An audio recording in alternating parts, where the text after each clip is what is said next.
The Star and D'Amico Show brought to you by cheapesttshirts.ca. Need blanks for your next event or club? Check out cheapesttshirts.ca. No minimum order, free shipping over $350. Same-day shipping on lots of items. Affordable, Canadian, ready to print your design. Brought to you by Catherine Prince at Remax Platine, your Montreal real estate connection. Call her at 514-702-2474 or email Catherine with a K, Catherine at catherineprince.com. If you're looking to buy, sell, or invest with confidence, Catherine Prince, your key to the city's property market. Brought to you by McLean's Pub. Looking for a lively downtown spot with great food and atmosphere? Come to McLean's Pub on Peel Street. Classic pub eats, plenty of beer, and all the sports on all the screens. Grab your friends and make McLean's your go-to place tonight. Brought to you by Cabletel, your full-service telecom partner for business and home. From structured cabling and phone systems to Wi-Fi, cameras, and alarms, Cabletel keeps you connected, secure, and performing at your best. Your partner for the future. It's Cabletel. There's Marco D'Amico. I'm Sean Starr. What an interesting timeline. A blessing from the hockey gods is how I would put it, with the Montreal Canadiens ready to play at Pittsburgh on Thursday night. And a blessing from the hockey gods indeed. Don't forget to bless your pet with the best from Little Bear at littlebearonline.com. Listen, I'm a radio pro. I have a good tendency of tying these things together, my man, Mr. Marco D'Amico.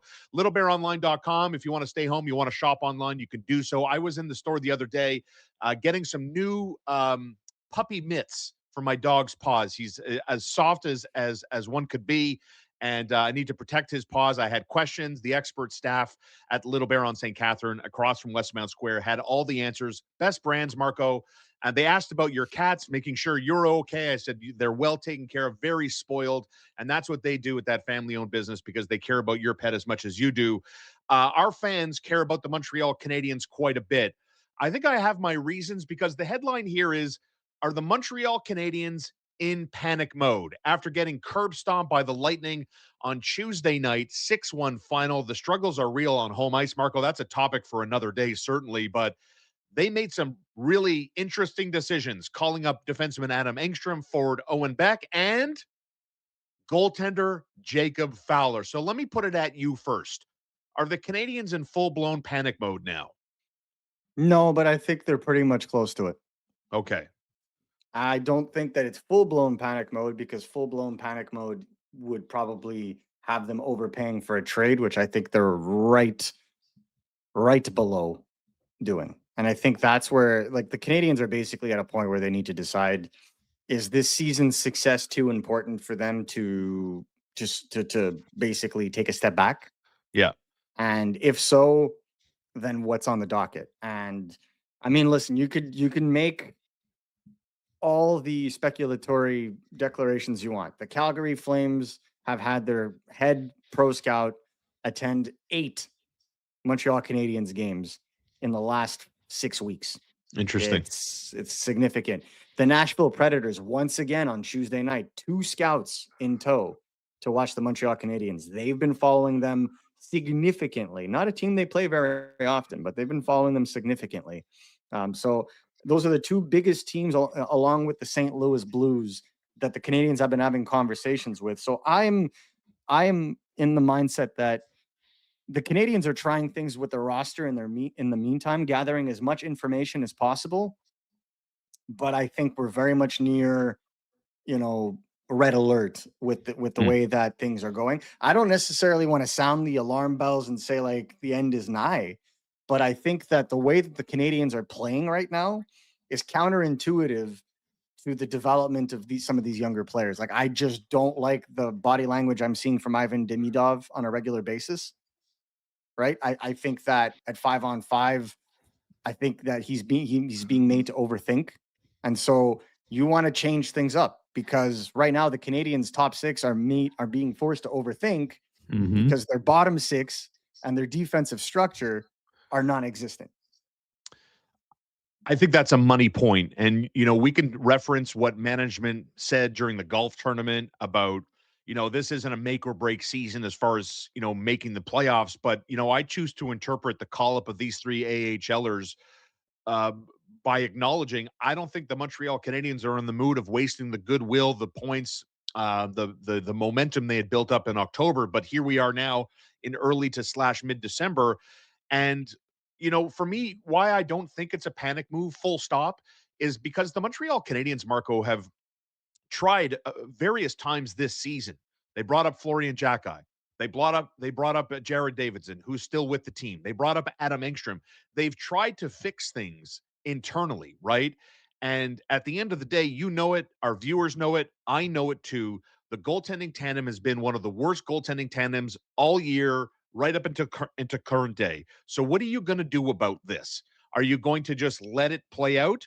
Are you going to try to find a goaltender that maybe can come in and stop a puck with more consistency than Jacob Dobeš or Sam Montembeault have? Sam Montembeault hasn't been good. Jacob Dobeš has been inconsistent. That's how I separate these two performances this season.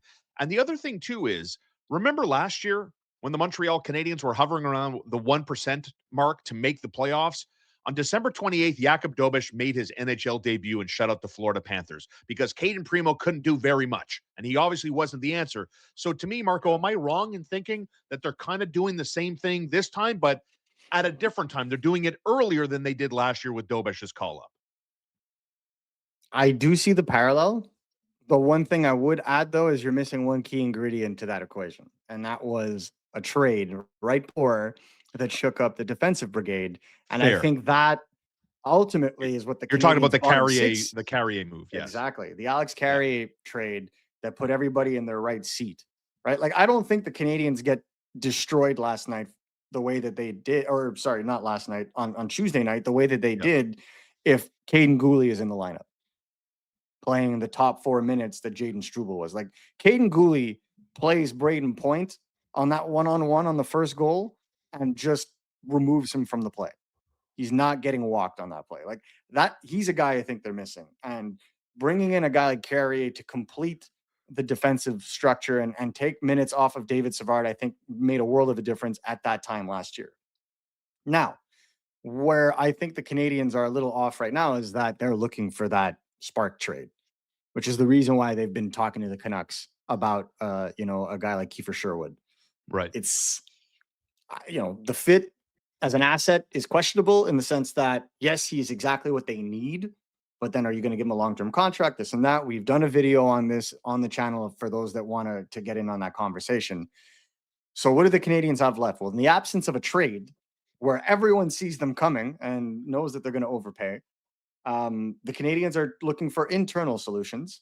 They've tried a bunch of other guys. I think, for example, Jayden Struble, we just finished talking about him. I don't know that he's 100%. Right. I don't know that he's 100%. His minutes got nuked last night as well, be it for performance or health reasons. I think Arber Xhekaj has played better and better and better and better Agreed. and better. I thought he had a phenomenal game on Tuesday, considering the situation. I thought he was the most noticeable Canadiens defenseman. And I think calling up Adam Engström gives you the opportunity now to either elevate Xhekaj or put Adam Engström in Struble's seat and maybe have Struble sit out a game. That's the way I see it defensively. I don't know what you think. Listen, and I think you nail it. I mean, my goodness, Arber Xhekaj with the shake and bake at the blue line made a guy miss and then drove to the front of the net to let a shot go. I mean, I love the confidence. I love to see the evolution of this player. For someone, listen, I'm not going to shy away from it. He's been a little bit of a target. I've been very critical of Arber Xhekaj. I'm not going to turn my back to that. But, I try to call it down the middle as often as I can. The Braden Point, situation where, he's back from injury. The Lightning were dealing with injuries, certainly on their blue line. Point gets back. He takes Struble wide, right-handed shot against Jacob Dobeš. Dobeš deserves a little blame. Jayden Struble deserves a little bit of blame. And I think in terms of stability, I could see a world where Adam Engström slots in for Jayden Struble. As you point out, he missed a couple of games with an upper body injury, didn't play. Engström got in one game. Now he's back again. I could see something similar just to give a little bit more. And talk to me about, Owen Beck coming up, Adam Engström coming up, Jacob Fowler rounding out the 3 call-ups after Tuesday's loss. about the system at play in Laval versus Montreal. Does it make it more easy? Is it easier? Is it more comfortable a decision because the teams, Marco, do they play a similar style between what the Rocket do and what the NHL players at the Canadiens are up to? That's a tough question because what is the Canadian style of late, right? Like I think that the Laval Rocket, I'll go the other way in this. I think that the Montreal Canadiens have good pieces in their top six Yeah. and really strong pieces at the top of their defensive structure that help them move along. But if their goaltending falters or the defensive structure goes to hell, or they don't get any contributions from their bottom six, that team, the Canadians are cooked. Whereas I feel like Laval, well, the strength of Laval is back end and in net. The complete opposite. Yes, they have some good offensive pieces. I mean, Laurent Dauphin is flirting with the leading scorer race in the AHL. And Yeah. I think that sets them apart for sure. I think they have good offensive pieces. I think the Laval Rocket are a way more balanced and structured team for the American Hockey League than the Canadians are for the NHL. So in Right. terms of their structure, in terms of their style, I think they're more efficient with their breakouts. I think they're more efficient in their transition right now on all four lines. And I think that they get what the Canadians don't, which is consistent bottom six scoring.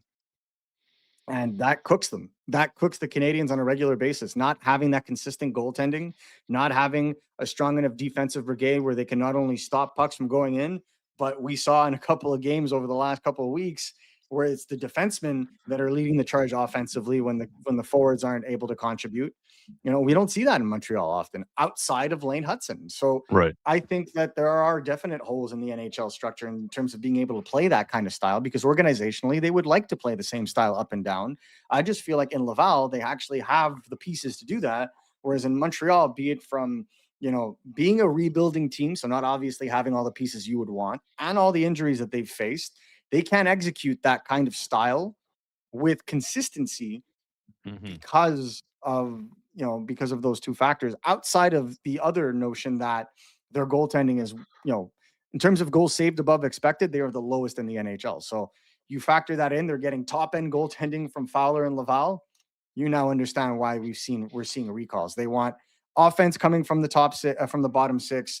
They want a jolt on the defense, and they want to give Jacob Fowler a shot so that they can gather more information on the young man. To me, that's a highlight of the fact that I want to make this quite clear. I'm not blaming everything on what's happened to the Montreal Canadiens on goaltending, on Montembeault, on Jacob Dobeš. As Marco just outlined, what they're looking for, what they're in need of, why things go sideways sometimes despite very good starts to hockey games. And then more often than not lately, they've been chasing games, right? Yes, it is defensive structure. Yes, it is the lack of production. We're talking about a team right now that is 23rd in the National Hockey League in 5-on-5 scoring. Their power play has been feasting, and that's what's kept them competitive in games, right? 5-on-5 goals in their last 14, 15 games. We're talking about dead last in the NHL, goals for and goals against. So it's happening, right? So I just want to paint a clearer picture to make sure everybody understands that Marco and I are not solely putting this at the feet of the goaltender, right? But if we go Absolutely back not. to the question of this show, is it a panic move? We look at Jacob Fowler's numbers, 10-5, a goals against average hovering around 2, fourth best save percentage in the American Hockey League for goaltenders that have played at least 10 games. His numbers are strong, right? And I don't subscribe to the theory, Marco, about you're a professional athlete. Sometimes for me, it's a sink or swim thing. I'm not comfortable putting him in the same kind of conversation. Oh, look what they did to Primeau. They screwed Primeau up with the No, insecurities and everything else. So not so even obviously, close. Marco, I think you're coming from the same angle here. You had a chance to sit down and talk with Jacob Fowler in an interesting conversation on BPM. What did you learn about his attitude, how he goes into games, how he thinks through games, as it relates to people, Marco, that might be worried about his confidence? He definitely has a calmness to his game. And I think that's something that really needs to be highlighted. The mental game from him, Yeah, I believe, is NHL ready. The mental game, that's good. in terms of, I think this is a guy who's had to battle his entire career. Remember, Jacob Fowler may have been drafted in the third round of the 2023 NHL draft. but he was undrafted as a USHL player. He stole a spot, right? And I don't mean stole a spot like figuratively. I mean like he came into camp and outworked the existing goaltenders and stole the starting role with the Youngston Phantoms, I believe, Yeah. and put them on his back and carried them to a USHL championship in 2023. And then when he was in BC, Boston College, yes, he played behind an all-star, or yeah, there was an all-star cast of players in front of him. But, in talking to players that played against him, like Cole Hudson, for example, who plays at Boston University, he couldn't say enough good things about how having a Jacob Fowler in front, behind them, Yeah. made the players playing ahead of them. And we're talking about the Ryan Leonards, the Gabe Perreaults, Will Smiths, Cutter Gauthiers. It just gives them more confidence to go out and do their thing because they know that even if they make a mistake, Jacob Fowler is the kind of guy that's going to be so zoned in, even though he's not facing too many shots, and he's going to be able to make the big save. That's the difference. That's the mental game that we're talking about. And so I believe that Jacob Fowler can play games in the NHL. It's all in the how. It's all in the, is this going to be a savior situation, or are they just trying to take in information so that they can make the right call about the future of their goaltending now and in the medium term? I like the way you put that, gathering information. And I think that's also applicable to an Owen Beck. It's Adam Engström, certainly Jaden Struble, Arber Xhekaj, finding out the depth of your bottom six, which has been very problematic. But to round out the thoughts on the goaltending situation, right? Like I love doing the best case, worst case. In the worst case, Jacob Fowler, they don't see a solution with Jacob Fowler. He goes back to Laval, finishes out his first pro season with the Rocket, and we move on with our lives. In the best case scenario, he does well and he hangs around for a while. So in other words, Marco, they're going to be carrying three goaltenders again, and that's not a good recipe. Like I wonder how that plays in the psyche of Jacob Dobesh, who, he's an emotional guy. We've seen that this season. He's emotional after a win. He's emotional after a loss. Sam Montembeault's confidence. I can't speak for the guy. I don't want to get in his head, but obviously things aren't going well for the former number one goaltender, Marco. But three goaltenders in the best case scenario if Fowler starts to play well. I wonder how that plays out. What about you? Yeah, it's a little difficult because I don't want to see, like, this is the thing that scares me when it comes Yeah. to the Fowler call up. If Go we ahead. see him start the season or start his tenure with Montreal, I would expect him to play tonight against Pittsburgh. Yeah. Me Like I too. fully expect it. And by the time, people see this video, it's probably going to already be announced. I think he plays against Pittsburgh. Pittsburgh was the team they played him against in the preseason. So he already knows a lot of those players. And little tidbit, that was one of his favorite teams growing up as a I kid. like that. I like So that. you know that the adrenaline is going to be through the roof for that game. Yes. So Hey, can I add one I'm more fully tidbit to expect. that? Go for Ken it. Dryden made his NHL debut against Pittsburgh. Carey So Price did made Carey his NHL Price. debut against Pittsburgh. Yeah. And that's where the comparisons end. No, I want to make that How, clear. how dare Anybody you? that's expecting a Dryden, Yeah, Patrick yeah, Roy yeah. I run love from that. this kid, like, Yeah, take it easy. Please take it for the kid's own sake. Take it that's easy. good. This Yeah. isn't the 70s or 80s anymore. No. Players don't come in and do this. Like, look across the league. The Devin Levi's, the Spencer Knights, all these young goalies that were Mm, brought in hella early and took, like, Spencer Knight, how long did it take him to finally become the top end goaltender that he was you're not wrong. drafted to be? He was drafted in 2019. He's only doing it now in the later stages of 2025. You just don't want to play that game. Don't gamble, because if the Canadians hit with Jacob Fowler, they have a Yeah. top end number one goalie for years and years and years. So that's what I'm afraid of. That is my biggest fear, is that he goes on a run a la Jakob Dobesh last year, plays really well for 4 or 5 games, which is normal. Like, is a good goaltender and he's going to have that energy. But then what happens when the play dips? You send Yeah. him back down, and then he's got to refine his mojo in Laval, hopefully. Like, that's a risk. That's a risk you take. And so that's what I'm weary about. And, I could see what the Canadians are trying to do, because if Jacob Fowler does perform well, then that also means that the team will be playing with more confidence. Yeah. And that'll maybe help the team find its mojo as well. So there could be kind of a symbiotic benefit scenario here. But I always think of, as a young team, what could go wrong here? And I don't think goaltending, as we talked about, I don't think goaltending is the issue. I think a lot of this has to go with structure. I think a lot of this has to go with lack of depth in certain positions. And I think a lot of this has to go with underperformances of certain players who can give more. Most definitely in net, of course. But I don't think that Jacob Fowler is going to come in and be a savior here. And that's what I just want to make clear, is that I think he is a great young goaltender in the making. I think he's going to be a number one for many, many years to come if developed properly. But I am just very weary of the Canadiens' historical narratives coming in and being a weight in You're this not wrong. situation, because you're not going to pull a kid out of Harvard and bring him right into the NHL and he's going to win you 7 cups in a row. That does not happen anymore.